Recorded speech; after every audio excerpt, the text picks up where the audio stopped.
Hello, everyone, and welcome to today's Q&A. Please say hello when you're where you're from, and of course, make sure that you are putting your questions in the comment section. So, of course, yesterday's show, we talked a little bit about the beauty aspects of red raspberry seed oil. We also talked about perimenopause and menopause and blasting away that, especially that belly fat, which is so hard to get off. So if you do have questions specifically about these things that we talked about yesterday, please make sure you're putting them in the comment section, as well as we talked about mold detoxification, all those different sources of mold that could be lingering in your home, in your office, and maybe even when you're traveling. This is something that's really important because it does cause a lot of symptoms of that mold toxicity, which we also covered yesterday. And of course, we did the 10 steps of lymphatic drainage massage. We had a lot of fun yesterday. So if you did miss yesterday's show, maybe we'll revisit some of those things that we did. So we did a fill in the blanks yesterday about vitamin K2. So if you missed that was fun. And we did we had a bunch of quiz questions yesterday as well. And we also had a multiple choice question as well, which was fun. So please say hello and where you're from. It's great to have you here. Dawn in Cypress, Texas, thank you for tuning in today. It's nice to have you here. Madame Megawatts in Virginia, hello, hello. Mishu 11 in Trinidad and Tobago, thank you for tuning in. Janaire White, 65 in Seattle, Washington, thank you for tuning in today. And Tisha, hello, nice to have you here. Night of Tea from Armenia, thank you for tuning in. And in Saratoga Springs, it's Sherry Wilkinson, thank you, thank you, thank you. Christine, good morning to you. And Sheena, hello in Jamaica. Lucy in Arizona. Sabina, hello, good morning and good afternoon. South Texas is in the house, Stephanie. And Jen's from Kansas City. Is that KC or is that Kentucky? Not sure. I think it's maybe, is it Kansas City, KC? All right, awesome. What is Kentucky? What's the thing for Kentucky? I don't know. The acronym. Okay, we're looking it up. All right, thank you. Veronica, thank you for tuning in Cypress, Texas. Thank you so much. And God 563616 in Sugarland, Texas. Thank you for tuning in. A lot of Texans here today. Okay, so if you do have questions, please put them in the comment section. Of course, on Wednesdays, it is our Kentucky is KY. Okay, thank you so much. All right, so on Wednesdays, of course, so right now is your opportunity to ask me questions. Of course, we did, of course, talk a lot about lymphatic drainage yesterday. I see a question coming in. Is it safe to do lymphatic massage if you have lymphoma? Maybe not. There are certain contraindications, like if you're really, really sick, if you've come in down with, a cold or a flu, and you want your lymphatic system to do its job, then it's not always the best time. Or if you have a diagnosed condition like, lymphoma as an example, it may be something that you would have to discuss with your practitioners, because that I would not want to say as a blanket rule, you would be okay to be able to do that. Now, as a preventative, certainly, so that you're not getting sick in the first place, doing regular lymphatic drainage massage, really important. And we did our 10-step protocol yesterday. If you want me to review that, we can definitely do that today in today's Q&A. Okay, Bill is asking, D3 with K2 MK7 is really great. I just don't like for them to be taken at the same time. I've done a number of TikToks and different posts on this. In terms of your D3, I prefer to take in the morning with your magnesium. And I know everybody does it differently. Everybody does it wrong, in my opinion, by taking magnesium, depending on the type of magnesium that you're taking. That magnesium, especially my favorite type, is a magnesium bisglycinate, and to take that earlier in the day, it helps with your metabolism, the proper beating of your heart, helps with stress levels. So if you're taking your magnesium close to bedtime, you're really losing out on a lot of the benefits. And believe it or not, by taking your magnesium closer to in the morning time, and your other nutrients like K2, and if you do take a calcium closer to bedtime, that can really help with sleep.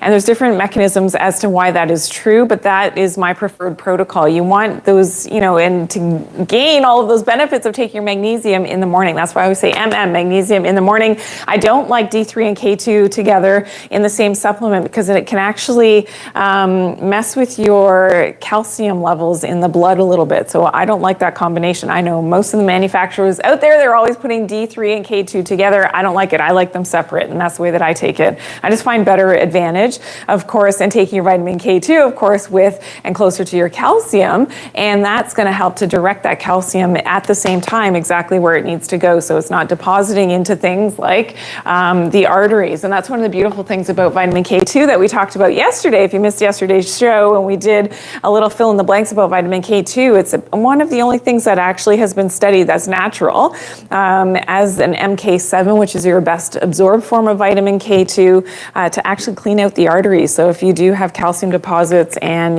things happening in the arteries, it's one of the things that has been now proven in the literature to be able to actually clean out the arteries, which is amazing. Okay. Ab, hello in Pakistan. Nice to have you here. Thank you, thank you, thank you. Ramoon is asking grounding sheets. So grounding sheets that you put on your bed. I have them in my bed. It depends, and I get this question every time I think I go live now. It depends what you're plugging into as the ground. So if you're actually grounding outside and you know that earth is well grounded and there isn't like EMFs underneath the ground surface, then that could be a problem. But if you're plugging into and you've tested where you're plugging into that it's properly grounded into a socket, for instance, here in Canada, then it is a good thing. And I find that, there's huge advantages and benefits of sleeping grounded, which is amazing. And of course, the best way to ground is to go outside, take off your socks and shoes, and get on the earth, or go into a body of water like the ocean or into a lake. Getting into salt water is great for grounding. There's so many different ways that you can ground, but it's definitely something that you want to do every day. Thank you. Glutathione versus L-glutamine. Okay, so glutathione, I don't like to take. It's not broke. This is a great question. I've never talked about glutathione before. I don't like to take it as a supplement per se. L-glutamine is an amino acid which can help with leaky gut syndrome. It helps with proper digestion. If you've got IBS, you take L-glutamine. Glutathione is a master antioxidant. Now you can stimulate your own glutathione levels by making sure that you have a healthy diet, you're getting outside, getting natural sunlight exposure. This becomes more important than actually taking it as a supplement. So that's a great question. Okay, SJ Mont, taking so many units of vitamin D, factor 11, low clotting. Can you take vitamin K? Again, it's something that I don't know your blood work. It's something that's a very specific question. You always have to check with your doctor. Now, in certain cases, certainly a vitamin K2 deficiency is going to exacerbate a vitamin D deficiency.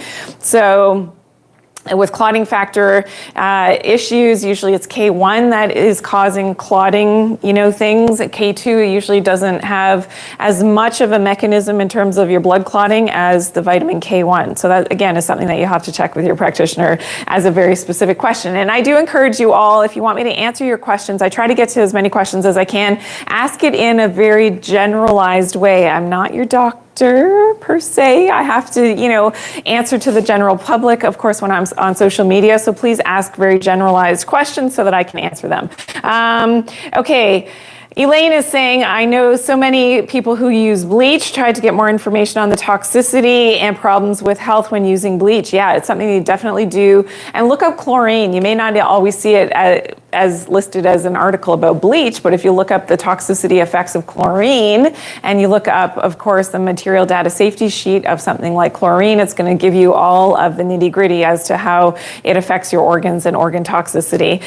Thank you for everybody tuning in today. And thank you I see all of those hearts coming in. So thank you so much. I do want to continue about the lymphatic drainage, but before I go there, hey, everybody show some love.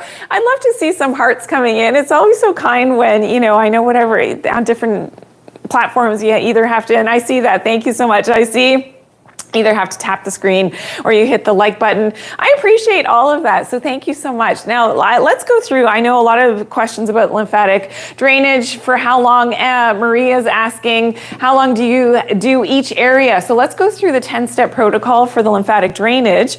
And how long do you do each area? I like to pass around each area at least 5 times. So for instance, the clavicles, we're going to get through it and go to the list now, but at least 5 times to pass over each area. The jumping part, so let's go through the 10 steps really quickly. The jumping part, we're jumping at the beginning of doing our 10 steps of lymphatic drainage. The jumping part you can do, up to 30 seconds, up to a minute would be fantastic in terms of being able to get that lymph moving. Okay, step number 2 is the clavicles. So the clavicles is the area right here. You're massaging in this area. Maybe we can show my man here really quickly. Can we find my man? Okay, so number 1 was jumping, as we remember from yesterday. So jumping up and down 30 seconds to a minute. Number 2 is the clavicles. So this area here, your collarbones, you're just massaging lightly towards above and below your collarbone and towards your midsection. Remember, your main lymphatic drainage area is in your torso, so that's where you want to drain everything. You want it to go towards the heart so that circulation can move your lymphatics through. Okay, so that's number 2. Number 3 is under your ears. So you're going to go from behind your ears and then down your neck, and this is draining the major lymph nodes in the head and neck. All right, so that's important. Number 4, of course, is the armpits. So gently going from your armpits, from your arms and down. This is really important for your breast tissue, ladies, but for the guys as well. Okay, and even doing some little arm circles is something that I often do in the morning as well, just to get those lymphatics moving. Okay, so that's number 4. Number 5 is your belly. So just doing a little massage on your belly, around and around. Some people like to do more of a dipping sort of motion like this on the lower abdomen, just to sort of pump that lymphatics. So that is number 5. Number 6, of course, is the groin area. So the 6 is down towards your groin in this area. Can we go back to the list really quickly and we'll just review this? So number 6 is the groin. Number 7 and 8 is your knees and ankles. And I'm going to go back to our guy in just a second. And then we're going to do some deep breathing as well. All right, so number 7, behind your knees, okay? So number 7 is here behind, you see all the lymphatics that we see here behind the knees? So you're just, again, going towards, from down and up. So up always towards the heart, towards your midsection, okay? To drain that lymph. Of course, you're doing on both sides. And there we go. And then number 8 is, of course, at the ankles. So just at the ankles, you're just going, oops, there we go. Just from behind your ankles, you're moving up like this, draining that lymphatics towards, of course, the heart always. Number 9, so let's go over to our list really quickly again, is deep breathing. So we want to do diaphragmatic breathing to, again, be pumping that lymphatics from within, okay? So your diaphragm is going to be sitting here. When you do a deep breath, you're pumping that oxygenation and that movement of that fluid in the lymphatic system just by moving and pushing things around by that deep breath because of your diaphragm, okay? And back to, so 8, so 9 is going to be your breathing. And number 10, you come back to the beginning again, and you're going to do some little jumping again. So I hope everybody got that. And how many people, I promised, remember that I was going to ask you, how many people did their lymphatic drainage massage, the 10 steps? Put a 1 in the comments if you did that. I'm super excited to see how many people are loving this. Okay, it's not broke. Sauna is a hype. No, sauna is fantastic. It's something that I've written about in my next book. So yeah, I have a whole section all on the attributes and benefits of sauna. There's a lot of research that's gone into sauna, heat exposure, heat shock proteins, and why that's so important for detox, why it's so important for your cardiovascular health, helps with weight loss as well, which is amazing. Charlene, hello in Toronto, Ontario. Nice to have you here. Thank you, thank you, thank you. Great to have you here. Lonta 2178, what causes ferritin to drop?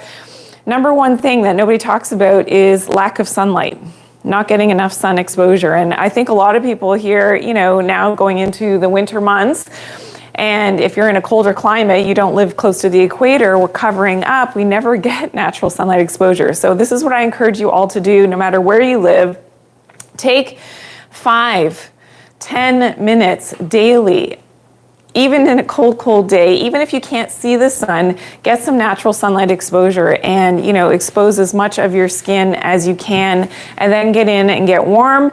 But you definitely want to do that. Now, the added benefits of the cold exposure for your mitochondria, something that we've talked a lot about here on the show, very, very important. So get some natural sunlight on your skin. Okay, Katrina Georgina, saggy skin and face, stomach after menopause. How do we tighten these things? Okay, one of the things that we talked about yesterday in the show, let me run over here to the beauty set really quickly, is of course our red raspberry seed oil. So last week we talked about sweet almond oil. Yesterday we talked about the attributes of red raspberry seed oil. Love this. It changes your skin. It is amazing. Loaded with antioxidants, vitamin A, vitamin E. It's a natural anti-inflammatory, has the omega 3s and 6s as well, which are naturally occurring in the red raspberry seeds. It's a natural sunscreen as well. And if you have inflammatory skin disorders like eczema or acne, it doesn't clog your pores. So that is another great attribute. Again, something that we talked about yesterday in case you missed yesterday's show. So there you go. So I'm glad that you tuned in today. And okay, Neha is asking about gallbladder stones. There are different protocols. I'm big on doing full body detox, something that we did talk about yesterday. It has a lot to do with, being able to optimize gallbladder function. Another one of my favorite herbal medicines, and I actually have some up here, is turmeric. So a turmeric with a high concentrated curcumin, great for gallbladder health. All right, so that's something that you can take. Whether you've got the stones or not, again, always checking with your practitioner, but this is with a high concentrated curcumin. There's a lot of research now that shows that it really does help with helping to stimulate the proper gallbladder function, so which is amazing. All right, Philip, hello, good afternoon, nice to have you here. Okay, lymphatic draining, help with detox as well, or only the sauna? Both. So if you're in a sauna, and you are not shy about doing, maybe you're in the sauna alone, which is great. You do your lymphatic drainage within the sauna when you're in the sauna. Amazing for your full body detox as well. And the herbs, of course, that were right behind me, these are my favorite in combination. This is what I actually take. I'm doing my whole detox with parasite cleansing protocol right now. So I take 2 capsules of this combination and then 2 capsules of the Cabo combination twice a day right now. It's amazing. You just feel so good just getting rid of all the bad stuff that's in your body that we all accumulate. I mean, I'm not the only one, and I'm fairly healthy compared to a lot of people, but I still like to do that full body detox with those herbs that we just saw. So thank you for tuning in today. This is our Q&A. I am Dr. Janine, answering your questions all about health. I know some more questions were coming in about, Sherry was asking about facial lymphatic system around the eyes, nose, and cheeks. It is something that I have shared, very specific movements in terms of lymphatic drainage around the face. If you've seen that in a previous episode, maybe it's something that we can revisit again in next week's show, doing some more lymphatic drainage around the face for the beauty aspects, and we'll do maybe some guasa. We haven't done that in a little while. I like to do guasa, face taping, and all these natural beauty things, and of course the facial oils that we've talked about in the last couple of weeks, so maybe we'll come back to that. Sherry Bear, next week, some lymphatic drainage around the face and how we can really help. There's that whole ear thing. Have people seen that? Put a 2 in the comments if you've seen some posts about people doing tying up your ear with an elastic and it helps to drain your face. Maybe we'll talk about that next week as well.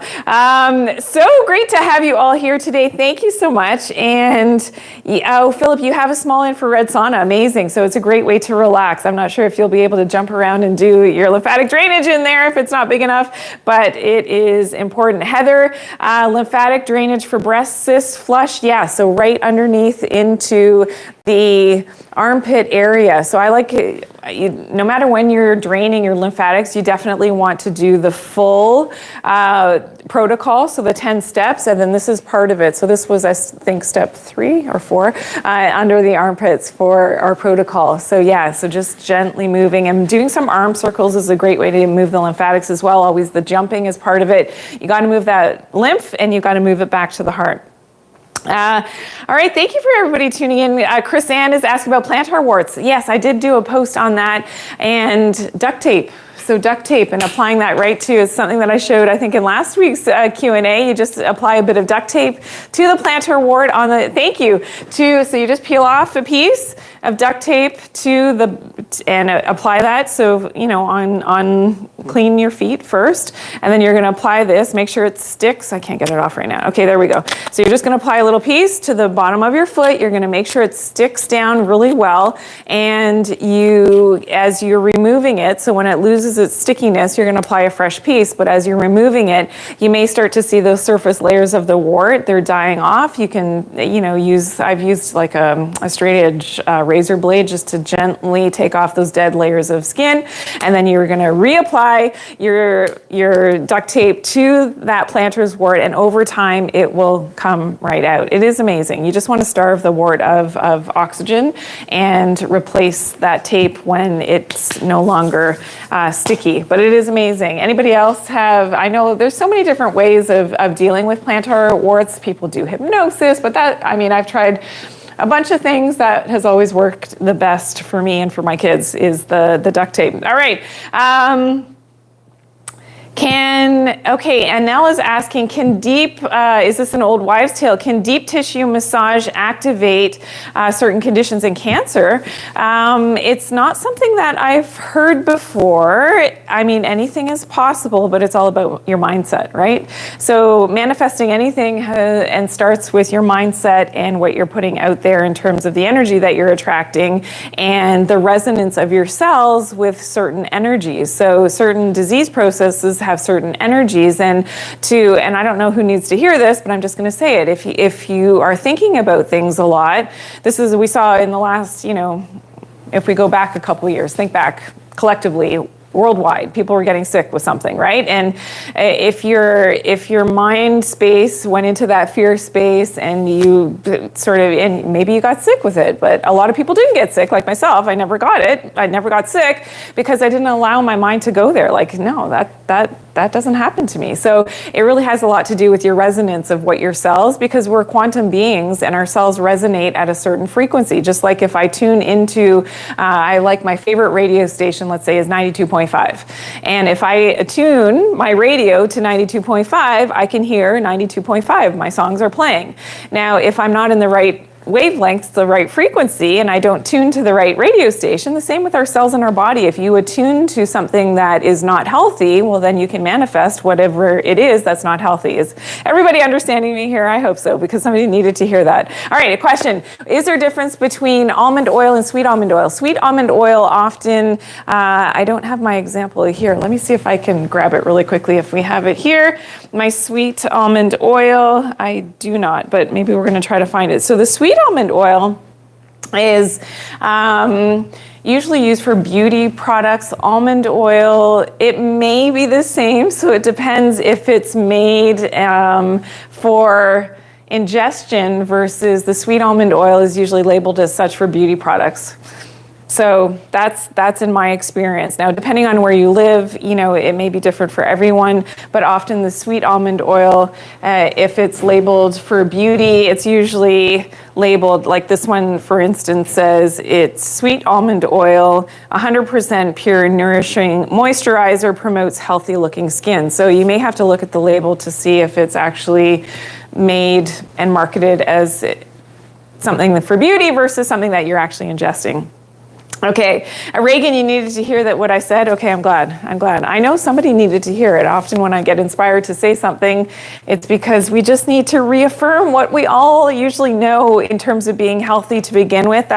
I'm sort of like the spokesperson for things that we know a lot about, but I like to educate you a lot about things that you may not know about as well. Okay, is ringworm like rash related to mold? It can be. So if you do have a candida issue, if you have an ongoing issue with your immune system. So let's be honest, we're all exposed to molds and toxins and things in our environment. Is your immune system able to deal with them or not? And are you manifesting symptoms? So if you're getting rashes or like a round rash, a ringworm type of rash, you could have a candida issue. You could, and if you're now exposed to mold and that exasperates, this whole problem, then that could be something that, is a challenge to your system. So getting back to the root cause as to why you're manifesting any symptom to begin with becomes very important. So one of those things, of course, is considering doing parasite cleansing, candida cleansing, to help to deal with and offset, of course, all of what is happening in terms of, your unhealthy digestive tract. So this is my favorite protocol. Like I said, I'm doing it right now for parasite cleansing. It's great for candida as well. And I call it CABO, so C-A-B-O, so cloves, artemisia, black walnuts, and oregano. So cloves are great because it kills, so if you've got parasites happening, unhealthy bowel movements, a lot of gas and bloating, it kills not only the adult worms, and I know it's gross. I don't have my parasite pictures here today, so you're lucky. But yeah, it kills both the adult worms, but also it kills the babies. Okay, so that's why I love the cloves. Artemisia is known to kill malaria, which is great, but it does kill intestinal worms and parasites and is a great natural antiparasitic. The black walnut, of course, helps to kill the parasites and their babies as well.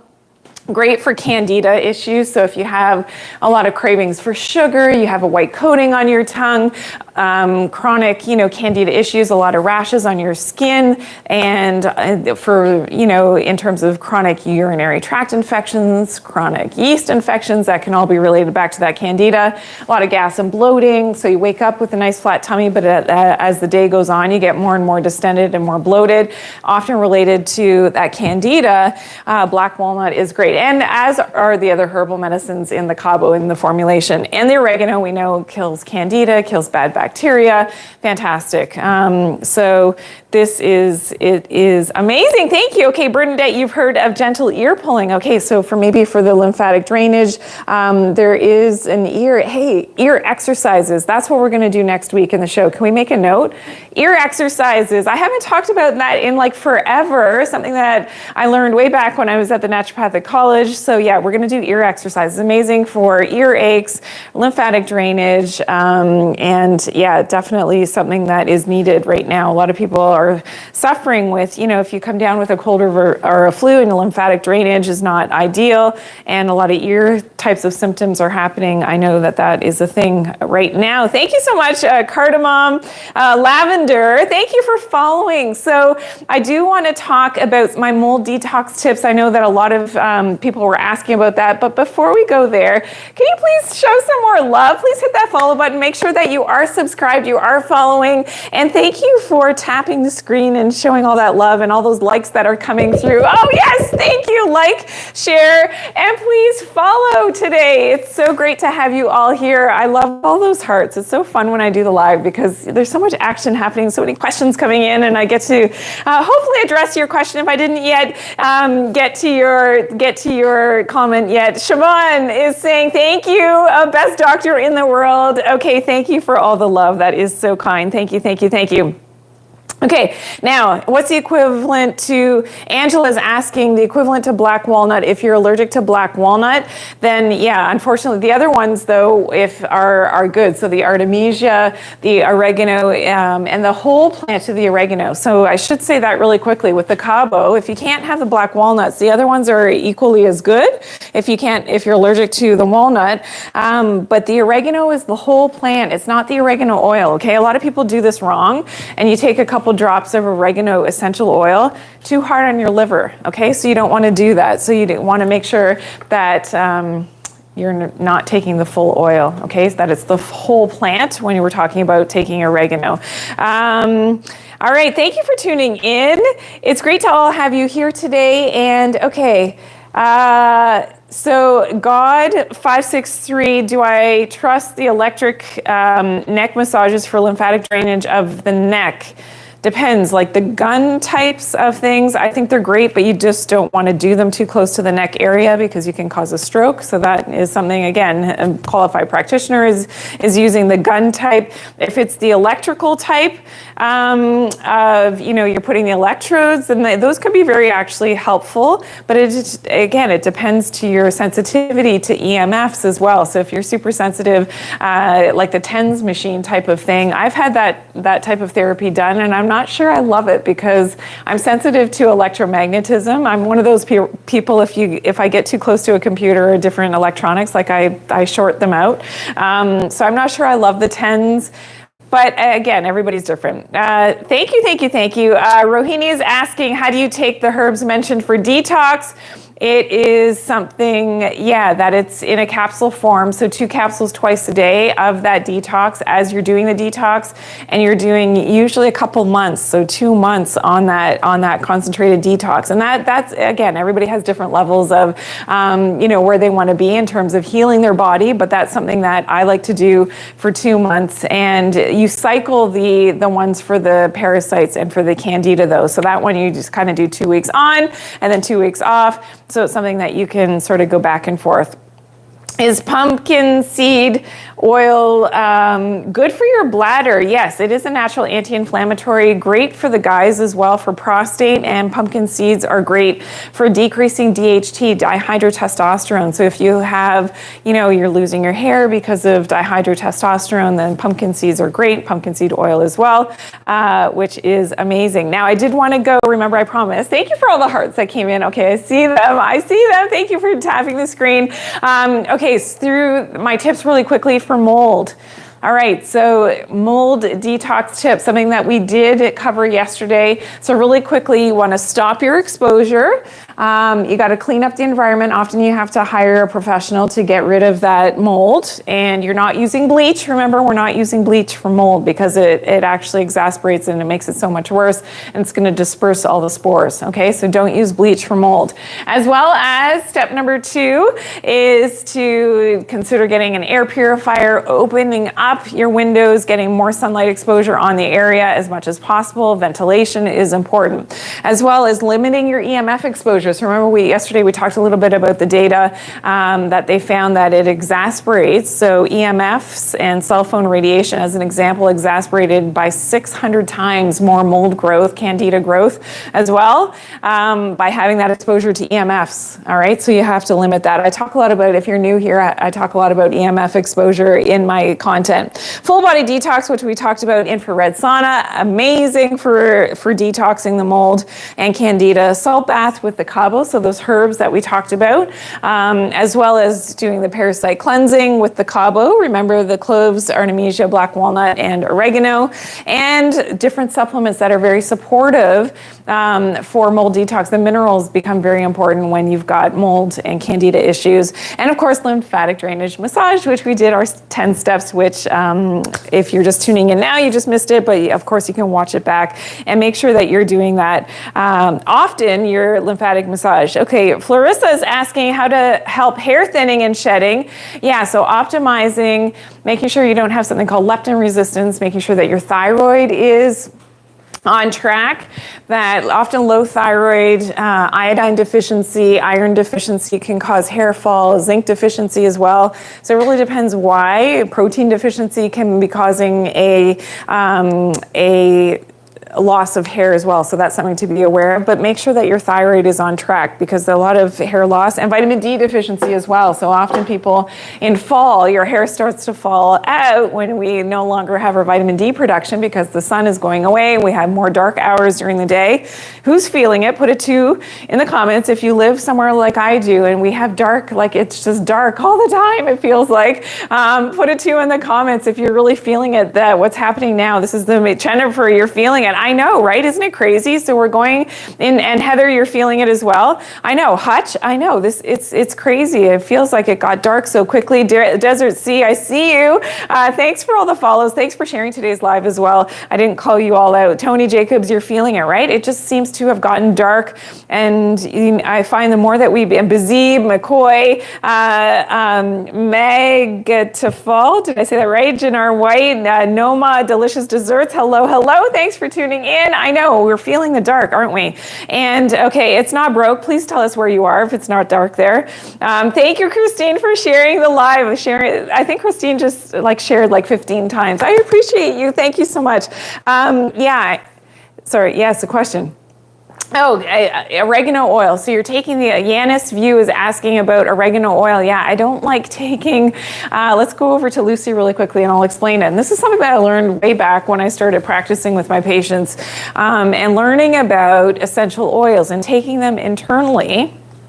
Now, one of the sort of drawbacks of taking oregano oil is that if you can picture it, when you're ingesting it, it's like a large globule that your liver has to try to deal with. Now the liver, is okay with a little bit of oil, but when we're talking about oregano oil, it can be a little bit hard on the liver unless that oregano oil has been emulsified. So there are certain companies that emulsify, they're hard to find and they have other fillers and things, and that's the challenge. So I much prefer the whole plant, just like how Mother Nature created the whole plant of oregano and didn't just extract the oil. In terms of parasite cleansing, I have found clinically that I get better benefits of killing off the candida and the parasites and the worms and their eggs with using the whole plant of oregano versus, of course, just using the oil itself. People don't always feel so great. It makes you feel kind of nauseous if by taking just the essential oil of the oregano. I find it's too strong. And I'm being a naturopathic doctor, that's, one of our things is that, first do no harm. That's one of our principles of being a practitioner. So first do no harm. You don't want to do anything that's going to become too overly invasive to the body in the midst of trying to heal things in the first place. Okay, Eva, we turned the clocks back, thank goodness, on November the 3rd, and it'll feel a little bit more normal in terms of especially waking up in the morning, and it's not pitch black all the time. I know. Nice to see you.